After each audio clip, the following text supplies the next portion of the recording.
მოგესალმებით. დღეს ჩვენ ვიმყოფებით მხატვრული ლიგაში ხოდის გალერეაში. მოგესალმებით ლიკა. სწავლება გადაწყვეტილი გქონდათ მხატვრობა პროფესია დაგარჩევთ თუ უბრალოდ გადაცემად თვლით? თავიდანვე მე ვიყავ მხატვარი. ეს იყო ჩემი გადაწყვეტილება ბავშვობაში და ვფიქრობ, რომ არ შემიძლია, მეტად ძალიან მიყვარს მხატვრობა. ამჟამად მხატვრობა თქვენი ძირითადი პროფესია თუ სხვა რამითაც ხართ დაკავებული?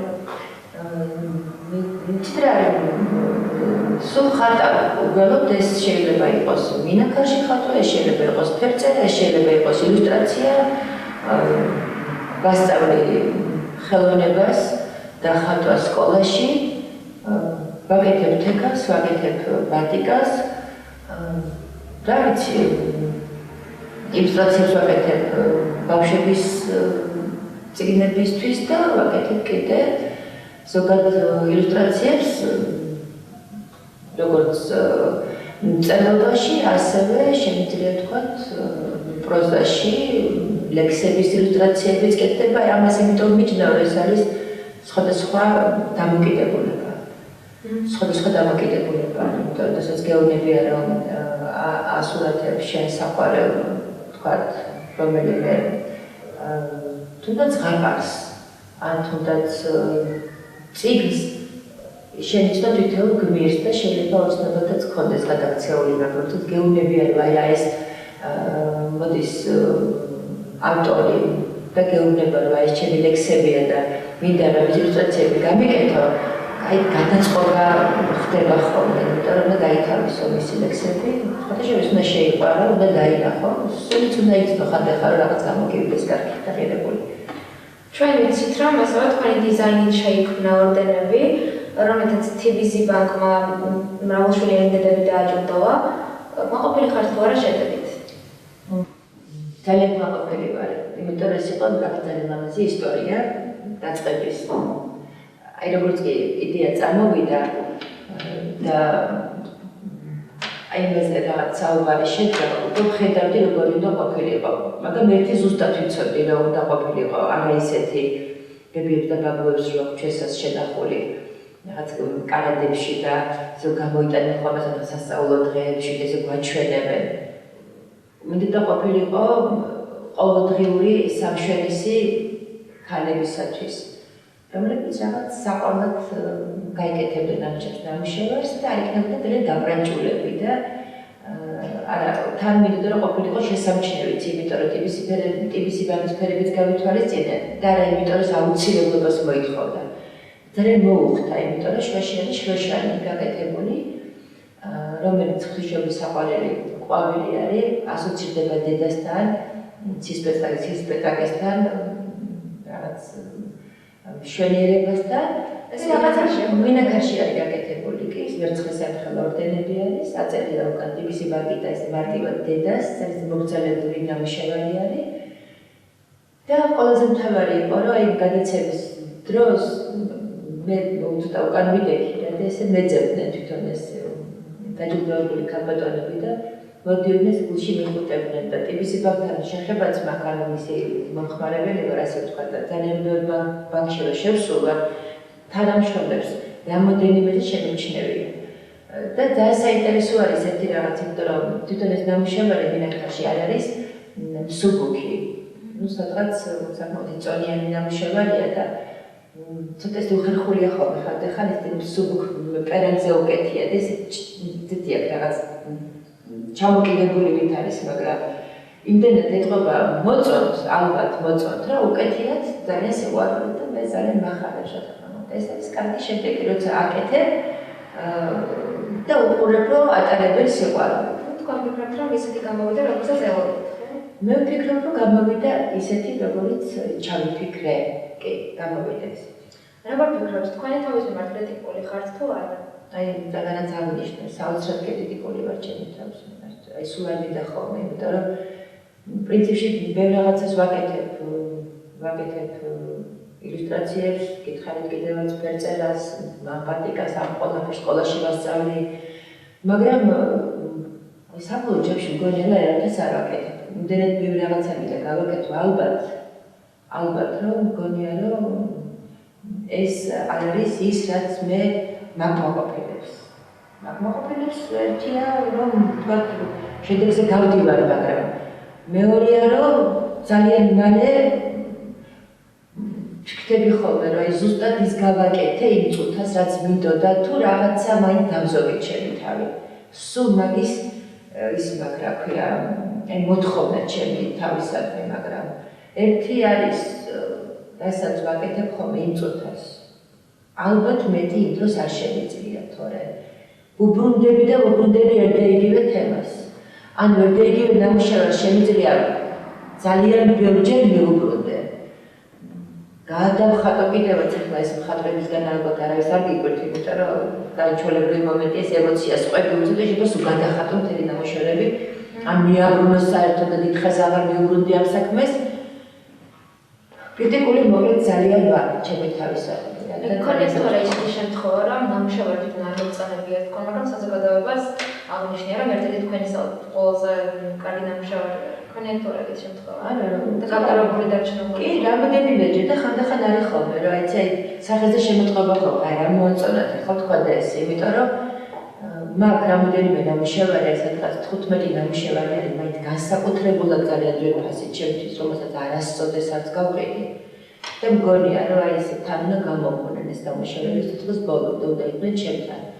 თითოეული შეიძლება ახლა იქ არ მიყვარდეს, მაგრამ მთელი ჩემი ისტორია, ჩემი რაღაცა ტკივილია, პრობლემაა ჩადებული, რომელსაც მარტო მევწვდო.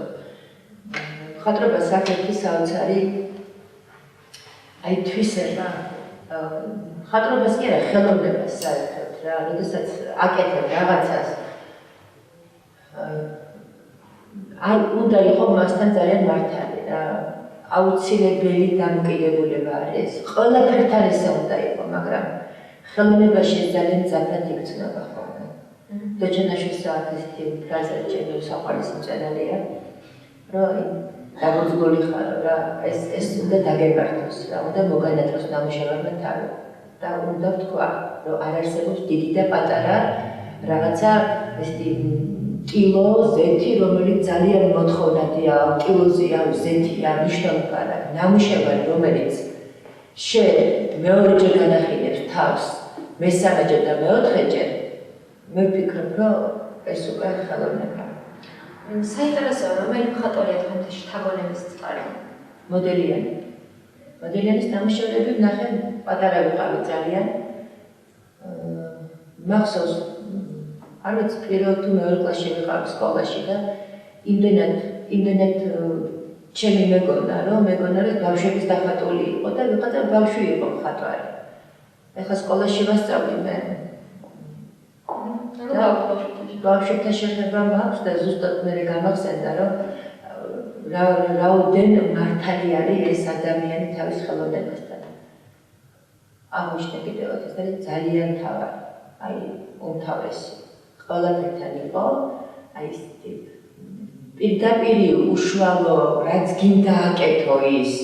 ახლა ყველაფერს კი ვერ გააკეთებ რა თქმა უნდა, მაგრამ აუცილებელია გქონდეს კიდევ იმპროვიზაციის უნარი, რომელიც ხელოვნებაში ძალიან მნიშვნელოვანია. და მოდელიანი, რომელმაც ძალიან დიდი სკოლა გაიარა, თავის შემოქმედებაში იყო აი ვირტუოზი შემიძლია ვთქვა, იმ დონით, აი იმ დონეზე იყო რაღაც საოცრად თბილი და საოცრად უცნაური ამ სიტყვილეში ეს ადამიანი, რომ ნამუშევრები ზუსტად ისეთია. მეგონება რომ არის დიდი კეთილი ბავშვის ნახატი არის ეს ჩემთვის. იმოქმედა თუ არა თქვენ მოდელიანმა, რომ მხატვარი გამხდარიყავით? იცი რა, მოდელი არა, მაგას ვერ ვიტყვი, იმიტომ რომ იმდენად პატარა ვიყავი რომ დავინახე, მოდელი ვერ წაღვიქვის საერთოდ ჩემს ცხოვრებაში ეს ხატვა, ეს რო შემოიჭრება და შემოვარდება და უბრალოდ სამოსელმა პირველმა გადაწყვიტა ჩემი როგორც ხატვარი ჩამოყალიბებულიყავი. თქვენი მოღვაწეობის განმავლობაში რას ჩათვლით ყველაზე დიდ წარმატებად? აი სამოსელი პირველი ისე და ისე სამოსელი პირველი წავიკითხე. დიდი გოგო ვიყავი პრინციპში, რომ სამოსელი პირველი წაიკითხო და აი ესე გადაგატრიალეთ თავიდან ბოლომდე, ახლა პატარა ბავშვი ამას ვერ მოახერხებს ხო და როგორც კი ვაბარებდი თეატრალურზე, უნდა ჩავაბარებინა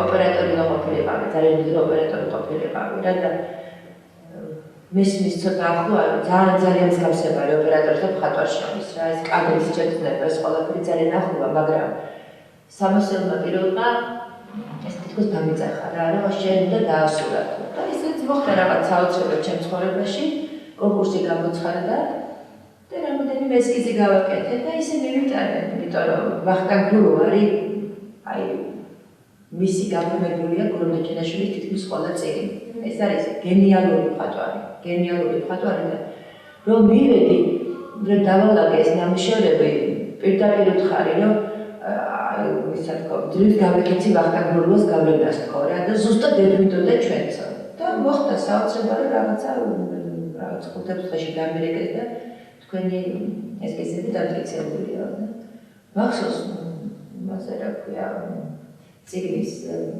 პრეზენტაცია იყო და ბატონ გურამთან რომ მივედი პირდაპირ ვთხარი თქვენი წიგნის დასურათების ბედნიერება მე მოხდა წილად მეთქი და მართლა ითვალები ხო ბატონ გურამს საოცრად თბილი და კეთილი და შეიძლება რომ მადლობა გითხრაო მითხრა და მე მივხვდი რომ რაღაცა გავაკეთე უწოდა ძალიან დიდი თქვენი ეს შემდგომარეობა დღეს საქართველოში ხელოვნებაში იყიდება თუ არა ნამუშევრები რა ხელოვნებაში ის მდგომარეობაა რაც საზოგადოებაში და ეს ქვეყანაში შეიძლება დავირგიტოთ რა იყიდება ის ნამუშევრები რომელიც შეიძლება სულად მოგწონდეს აი ეს ნამუშევრები იყიდება შეიძლება სულად მოგწონდეს უბრალოდ შენი არ იყოს აი კი გააკეთე შენია მაგრამ აი იმ წუთას საზოგადოებას უფრო სხვა უნდა მოწონდეს მაგრამ უცებ ხედავ რომ მოწონს აი რაღაცნაირი ნამუშევარი რომელიც შედია და გიყვარს მაგრამ ცოტა სხვანაირად გააკეთე რა არის ხოლმე რომ ყველა სფერო შესია აკეთებ მაგრამ აი რაღაცა ცოტა ხელოვნური რაღაცა არის აი ვეძახით ხოლმე ჩვენ მხატვრები ესეთი აი გაიგბადი შეიძლება ეს ფრაზა თქვა არ მიყვარს მაგრამ ფაქტია ნამუშევარი არის და უცებ ხედავ რომ აი ისკენ მიდის ხო ხელოვნური ნამუშევრები უფრო იყიდება დღემდე რეალობაში ვიდრე აი ესეთი რაღაცნაირი თბილი მოქნილი შენი კეთილი ფერით გამით ფორმით აი რაღაცა ემოციური ნამუშევრები ნაკლებად იყიდება თქვენ როგორც აღნიშნეთ აკეთებთ ფერწერასაც მინანქარსაც რომელი უფრო იყიდება აი რომელზე არის უფრო მოთხოვნა საზოგადოებაში სამკაულზე მინანქარზე კი მინანქარზე რომელიც სულ შემთხვევით დავიწყე მინანქრის სწავლაც იმიტომ რომ აკადემია დავამთავრე მე მოდელორი ვიყავი მოსკოვში ვინებოდა ჩემი ნამუშევრები და იქ აუცილებელი იყო რომ ჩემი კოსტიუმი რომელიც იყენებოდა თბილისში ჩემი დიზაინი ჩემი ყველაფერი მიდიოდა მაშინ რა ქვია ერთ გალერეაში და ეს გალერეაში რა ქვია მოწყობილობა იყო რაღაც ეს ტრიალი და ჩემი თქვა პავტო იყო თუ კაბა იყო და აუცილებელი იყო რომ ყველა კუთხიდან უნდა დაეთვალიერებინა მაყურებელს და ღირები ვერ ვიშოვე ისე რა ქვია პავტოს ღირები რა იმიტომ რომ თბილისში გამოვიხედეთ და იყო რაღაცა ბანალური ღირები და მეთქი ვისწავლე მინანქარს იმის გამო გავაკეთე ჩემი ღირები მაგით დავიწყე მინანქრის სწავლა ბატიკის სწავლაც იმდო დავიწყე რომ სარჩული ვერ ვნახე თქვა ჩემი პავტოებისთვის ბატიკაც მაგიდან სწავლა მაგით გაჩნდა ბატიკის სწავლის ორივეც რომელიც ის არის ძალიან საინტერესოა ერთით და მეორეც და აი როგორც თქვენ აღნიშნეთ დასწავლეთ სკოლაში ბავშვებთან შეერთება ბატიკასაც ასწავლეთ აი მხოლოდ ფერწერას არა ბატიკასაც თექასაც თექის სწავლა დავიწყეთ მაგრამ ძალიან შრომატევადია მინდა გითხრა და ეხლა მე ვასწავლე დაწყებითებს პატარებს ანუ პირველი და მეხუთე კლასის ჩათვლით და ისეთია რაღაცა მაინც მატყლი არის ცოტა ალერგიული არის ეს მე საღებავები შევრება ცოტა რთული პროცესია ამიტომ აქ ჩვენ თავი გავანებეთ და გადავედით ფერწერაზე იქ რაღაც სხეულის სახელოსნოში რაღაც ჩვენი ძალიან ლამაზი ოთახი გვაქვს მოწყობილი პირდაპირ იატაკებზე ვაქ ესე ჩამოსხდრები და გუაშები და ფერები აი ეს არის ჩვენი სამყარო და ძალიან ფერები ისეთი თემაა რომ ბავშვების აუცილებელი არის ეს ძალიან მნიშვნელოვანი მე მითხარ ყველაზე ხშირად ნამუშევრებს უცხოელები თუ ქართველები მიცი რა არის უცხოელებზე ვერ ვიტყვი რომ უცხოელები ყიდულობენ, უმეტესად ყიდულობენ ქართველები უცხოელებისთვის. უმეტესად, აი ტენდენცია ესეთია. უცხოელებს არა ხითი როგორი მომენტი არის, ყიდულობს ქართველი იმას რაც მოწონს და ჩუქნის უცხოელს სტუმრებს. პრინციპში ალბათ ბევრი არიან, იმიტომ რომ უცხოელი არ მოდის შენთან სახელოსნოში და არ ყიდულობს შენს ისეთ ნამუშევარს. ანუ მე სტატისტიკურად ლაპარაკობ, არა, მოთხოვნა არის, მაგრამ უმეტესად ქართველები ყიდულობენ ჩემს ნამუშევრებს. ქართველები ყიდულობენ უმეტესად. მომავალში რა გეკვები გაქვთ ეს ჩემ ბოლო კითხვა იქნება, გამოფენას ხომ არ აპირებთ, რითი გაგვახარებთ? ბოლო პერიოდი ცოტა გაჩერებული ვარ, ალბათ დამჭირდება სადღაც 2-3 თვე. ვემზადები, მაგრამ როგორც კი ვამბობ, ვემზადები და ვაკეთებ, არაფერი არ გამოდის. ანუ წინასწარ არ გქონდა. წინ არ მიგავთქვა, თუ რამეს გავაკეთებ, აუცილებლად გეტყვით, აუცილებლად შეგატყობინებთ. ვუტრიალებ ცოტა სხვა თემას. მინდა გავაკეთო ცისფერყანწელების თემას ვუტრიალებ, ეს არის ჩემი საკმაოდ დიდი ხნის ნაფიქრი. მინდა გავაცოცხლო ცისფერყანწელების ცისფერი მუზეუმი თავის სამკაულებთან ერთად. ამით შეგამო. ძალიან დიდი მადლობა რომ ინტერვიუზე დაგვწამხდით და დრო დაგვითმეთ. ამით გემშვიდობებით, მომავალ შეხვედრამდე.